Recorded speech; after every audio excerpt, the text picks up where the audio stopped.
Well, since my buddy Jeff followed me into PRS competition, I've decided to follow him into the 22 long rifle competition. Hi everyone, it's the 4-Gun Guy, and today I wanted to talk to you about the newest addition to the 4-Gun Guy family, and that's the Tikka T1X. It's a 22 long rifle. And this is the rifle that I've purchased for my foray into 22 long rifle competitions. What I thought we'd cover today is basically just a brief overview of why I chose the Tikka over some of the other options. Just an out-of-the-box overview. I'll keep things kind of quick today. Initial accuracy of the out-of-the-box rifle. Now, guys, this is going to be like a three-part series here. This first part is really on the out-of-the-box rifle with some of the changes that you will make or want to make to the out-of-the-box rifle, and we'll talk about those. And then I want to get out to the range and put maybe 3 types of ammo through it. Let's just see how this thing shoots right out of the box. I'm going to talk about my expected upgrades to get this competition ready, and then we'll have some final thoughts. So if you're ready to go, let's get to it.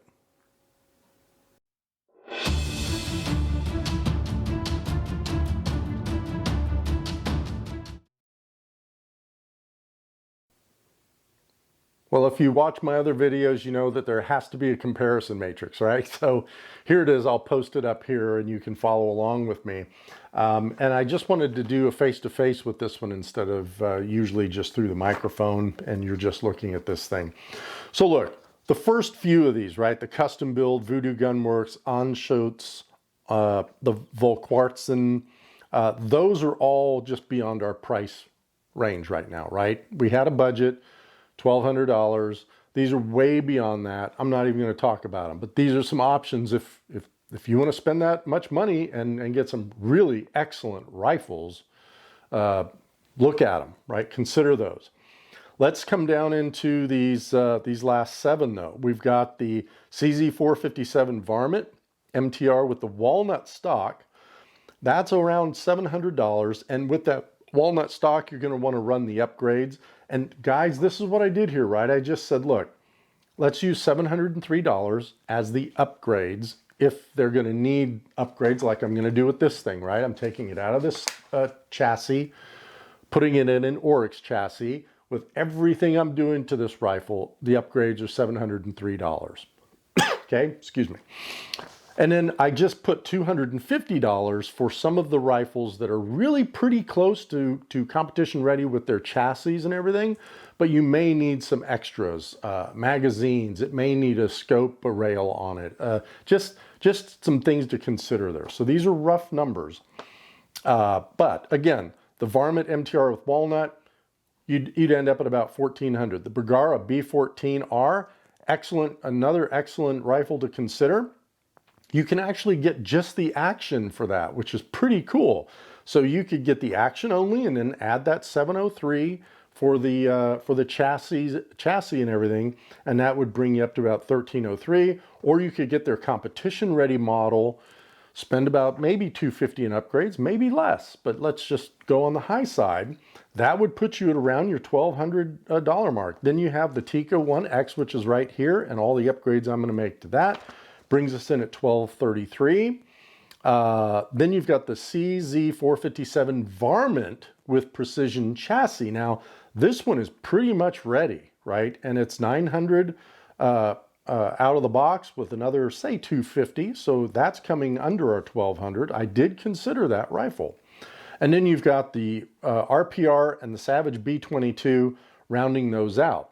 You can see why not over here. I kind of put that in a column. But for example, on that Savage, it's got a rotary magazine. I don't want a rotary magazine. I want like a single stack, just like we have here.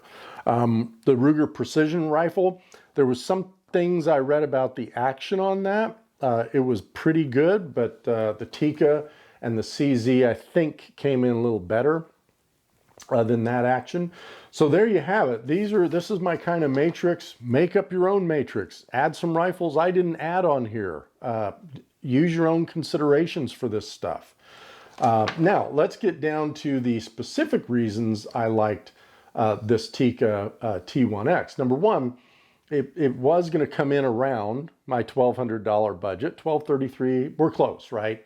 And remember, I sold two scopes, my Razor Gen 2 and my Steiner, which got my Zero Compromise for my PRS rifle and this Vortex Strike Eagle for this. So I'm really only out here the cost of the rifle. Good brand. Tikka is just a really good brand. And all the reviews I've read about this rifle, good accuracy. Yes, this is not a Voodoo, right? This is not going to be a Voodoo. It's not going to be the Anschutz. It's not going to be your custom build with a Zermatt action and all these, every high-end thing you can get. I know that, but I know that going in and I'm okay with that. I just said the action, the bolt, running the bolt, very smooth, and I read that in the reviews, very smooth. And again, remember guys, this gun is unloaded. You can see my finger. So the bolt running was very smooth. And remember, when you do your research, to look at the trigger on these things. The trigger is one of the better triggers in this rifle class. So when you're talking about bringing this down to like 2 pounds, which I did, that's really crisp. So the bolt and the trigger were the two main reasons for this. The upgradability, remember, look at that, right? How easy is it to upgrade this? Can I get a chassis to fit this barreled action? Or can't I? Am I stuck with just what I'm getting out of the box? One thing to consider on the Bergaras, and I ran into this with my PRS rifle, my 6.5 Creedmoor. Once you get into some of their rifles, everything that you want to put on that is proprietary to Bergara. So just take that for what it's worth and make sure that you can find the accessories for whatever rifle you're looking at, okay? I'm going to get that Oryx chassis, which you could also get for the CZ, and I think you could get for the Savage. So that's a great company to go to if you want to look at some of the options there. The other thing I wanted to talk about was this. Magazines, right? So this is the magazine that goes in my short action 6.5 Creedmoor, and this is the magazine that goes in this Tikka. Some people like the fact that some of these rifles have a full-size, quote, full-size magazine with them that just has the, you know, the 22 long rifle insert here that will feed into this the full-size action. Let's just put it that way, okay? I don't care about that aspect of this because this isn't a 3-gun competition, and we're not going to be dropping 3 magazines in a stage and having to reload quickly. You're going to have 10 rounds in this, or 8 rounds, or whatever the round count is for that stage. You may have 12 rounds, and if you do, then yeah, I'm going to have to drop this and reload. But I'm okay with that difference. Some people will want the full size across everything. Great for you. Go for it. When I said I wanted this rifle to be set up close to my PRS rifle, what I meant was the chassis and the underlying furniture, which is that Arca rail that I'm going to put on here. So I can use my PRS, my other PRS equipment on this rifle. That's really what I was talking about, interchangeability there. So with that said, let's get into kind of an out-of-the-box overview of the rifle itself. Well, let's start at the top and kind of work our way down and then out. The first thing I want to talk to you about is the scope mount right here. Now this is a DIP scope mount, and there's a couple things I want you to be careful about when you're looking at these. Area 419 has a, not the mount, it's the rail, I apologize, it's the scope rail. And if you get this rail from DIP or Area 419, they will both have the right screw holes to mount theirs on the rail that comes on the action. Here's the kicker. I didn't realize this until I got this rail, so buyer beware. That was me, and I just didn't feel like sending it back. I was going to use an old spur mount that I had and put it on this rail. Here's the problem. I'm going to zoom in here. Now, I'm going to point right here. And what you're looking at is a solid piece of aluminum, guys. It does not have the rail notches all the way on this rail. So what happened was when I tried to mount my spur mount, it has like a metal bar in the center of it, and it wouldn't fit on this. Now, luckily, I had my old Seekins mounts that I'm going to use, so I'm okay with that. You know, I'm perfectly fine with that. And look, this rifle is so light, and even when I get the new chassis on it, it's still not going to be anywhere near my MDT build. But these are things that, you know what? I thought I was doing some good research until this thing showed up. But just think about that. If you're going to use a single monolithic rail like the spur, then think about what you're going to get here. Now, I will tell you the thing I don't like about the Area 419 rail is that it's not cut back like this one is, right? It comes all the way out here, and for some reason, I just didn't like that. But so I'm very happy with what I have here. Let's now move to the bolt. Now, some things that you're going to find on this is, and the gun is unloaded. See, you can see my finger. There's nothing there. There's nothing in the chamber or anything. Bolt operation is really smooth. Now, if you're coming down from like a 6.5 Creedmoor like I am, or a larger action bolt rifle, this is going to take a little bit of getting used to, because you're used to throwing this big old bolt up and bringing it back, and this bolt travel is nothing. But this bolt is pretty darn smooth for the type of action that we have here. I also like the safety being right here. On some of them, I think the safety is in other locations. I like it up here.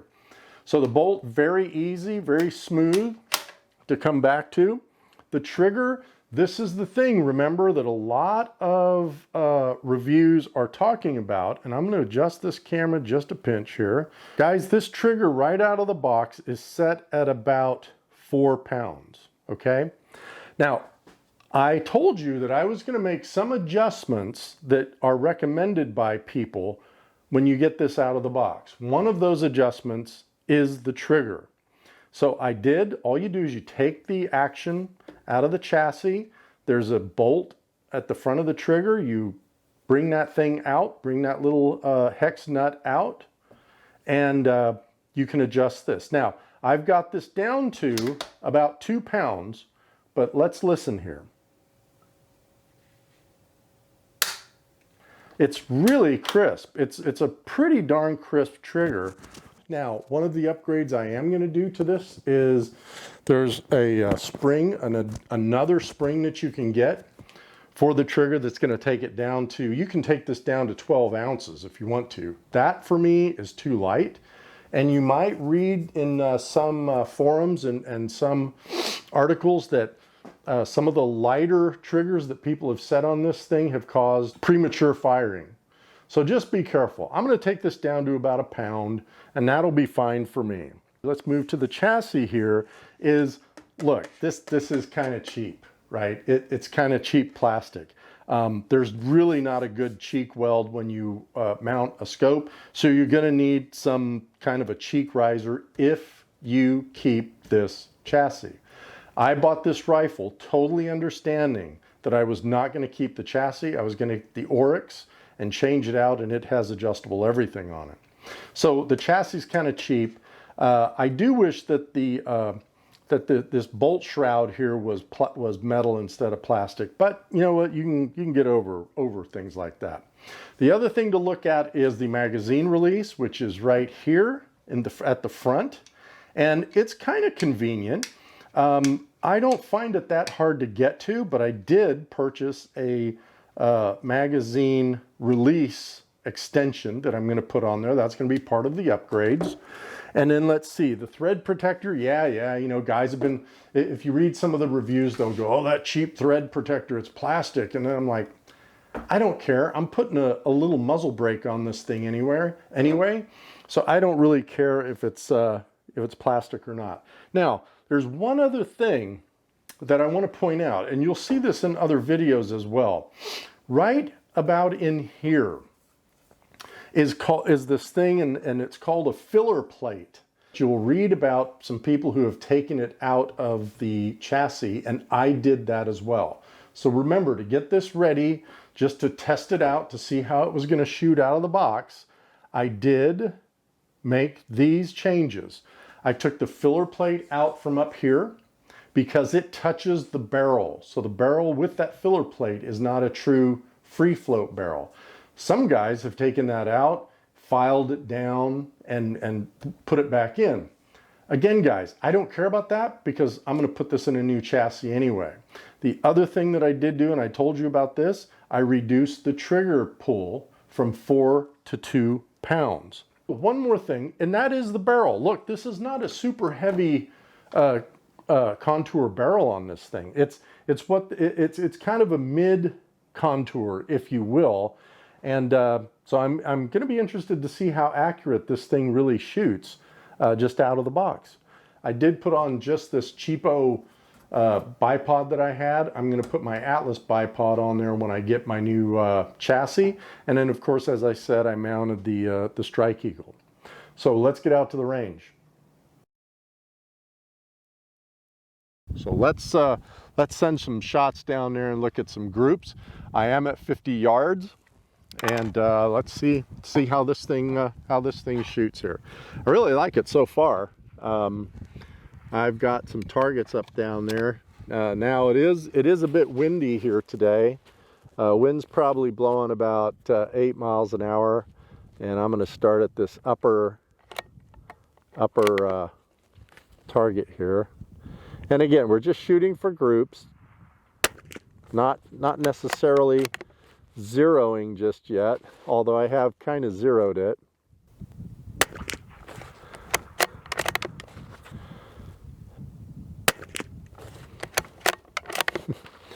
Tell you what, first 3 shots are, that's a pretty darn good group right there.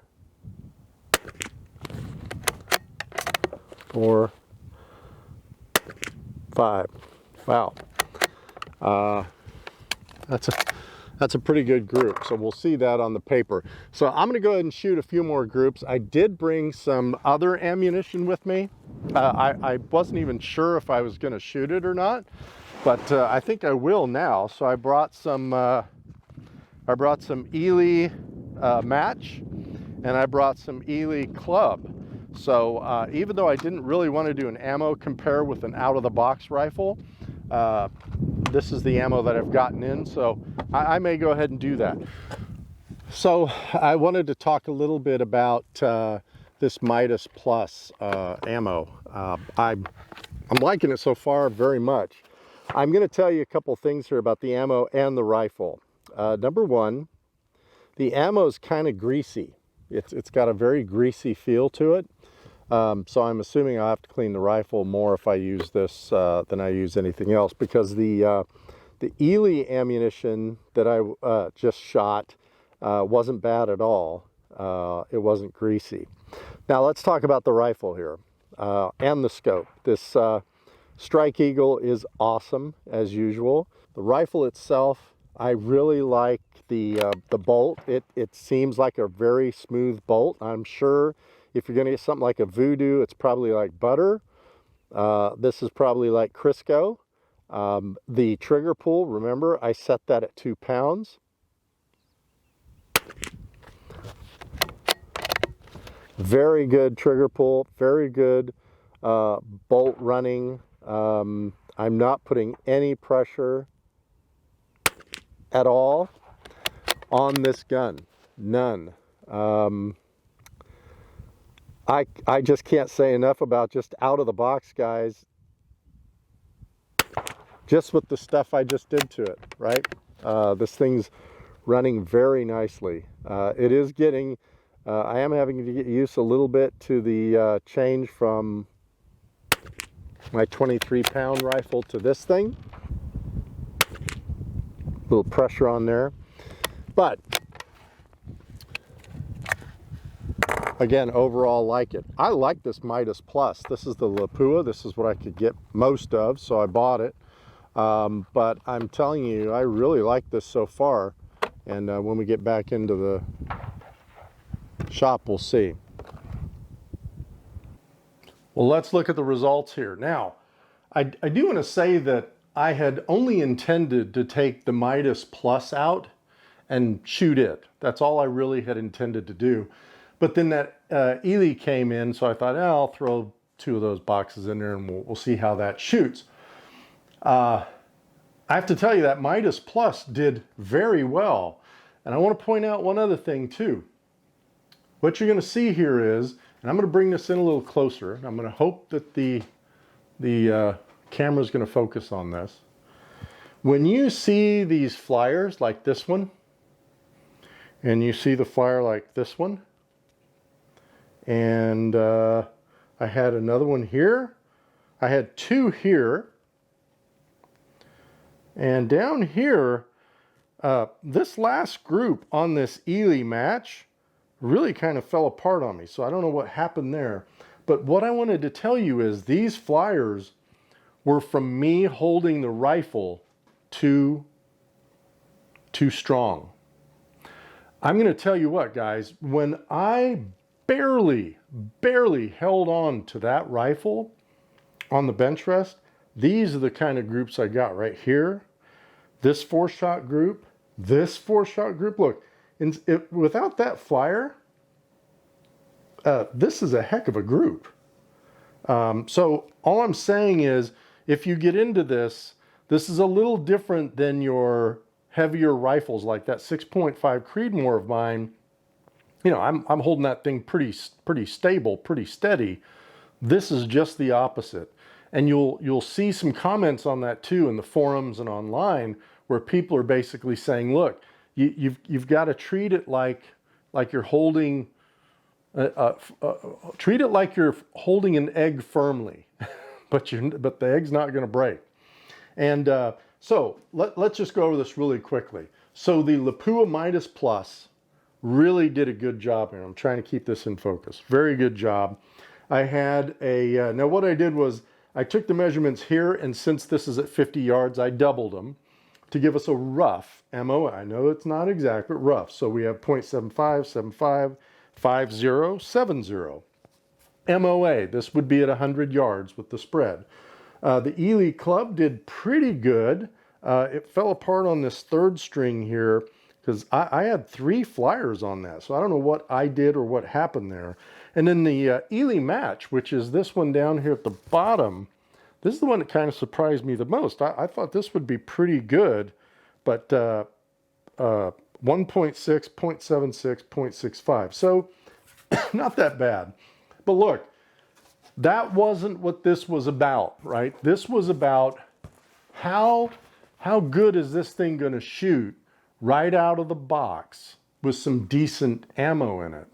And then after I do the upgrades to it, right, once we put it in that Oryx chassis and we do the new trigger spring and some other things to it, then we're going to take it out there, and I think I'm going to use this exact same ammo. So I'll use the Midas Plus, the Ely Club, and the Ely Match, and let's do another group of this and see if it makes any difference.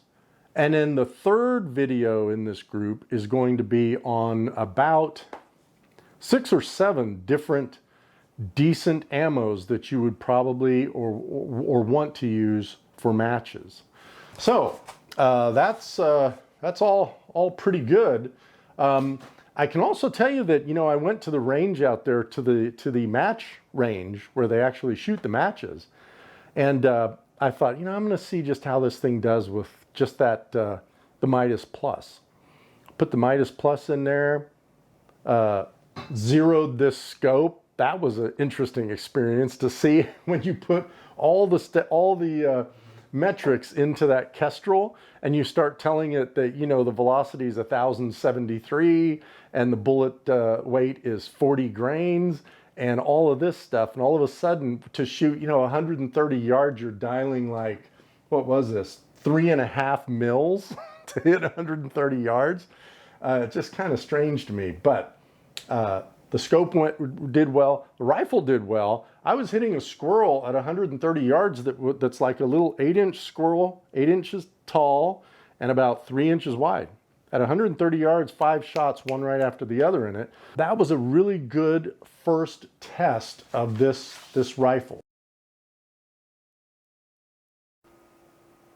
Well, let's talk about some of the upgrades that I'm going to do to this in my next video. So I got a different bolt handle that comes out a little further. This is a little close in, but I'm already used to it. Let's see, the scope rail we already talked about. Got a couple extra magazines, so yeah, I would get a couple more of the Tikka T1X magazines, just so you have them, especially if you're going to do competition. Then on the Oryx side, I'm getting the Oryx chassis, a spacer kit, a sling lug. So remember, in competition, they may ask you to use a sling, so you're going to have to consider that if you change chassis. And then the ARCA rail for that chassis, so I can fit all my ARCA equipment on there. Let's see, the extended mag release, so I told you about that. I'm going to put that on there. And then the replacement trigger spring that's going to take this trigger from the 2 pounds that it is now down to 1 pound. So be looking for that video, and let's just move into final thoughts right now. Look guys, this rifle, the way it's set up right now, this has been really awesome. I'm happy with it. Just out of the box, this is a fun rifle. And I just put this cheapo bipod on here, and as I said the other day, man, I was hitting targets at 130 yards with ease once I had the scope zeroed in. So, good rifle. I would recommend that you add this to your research list. I'm not telling you to go out and buy it, but add it to your research list. Compare this with the CZ and some of the others. There's a Bergara out there you might consider. Do your comparison and see what's going to work for you. Again, the reason I chose this was the trigger was a big reason for it right out of the box. The adaptability with the chassis system that I'm getting, the Oryx made by MDT. I'm an MDT fan. And the fact that I could set that chassis up with the ARCA rail so it kind of matches my PRS rifle for some training. And I can use the same equipment I use for my PRS competition in this 22 long rifle competition. I want to thank my buddy Jeff for kind of pushing me to consider 22 long rifle competition with him. And Jeff's feeling a little under the weather right now. So Jeff, we all hope you get better real soon. We're all pulling for you there, buddy. And until we meet again, guys, thanks for watching, for all the subscriptions, the likes, and everything else. And shoot straight.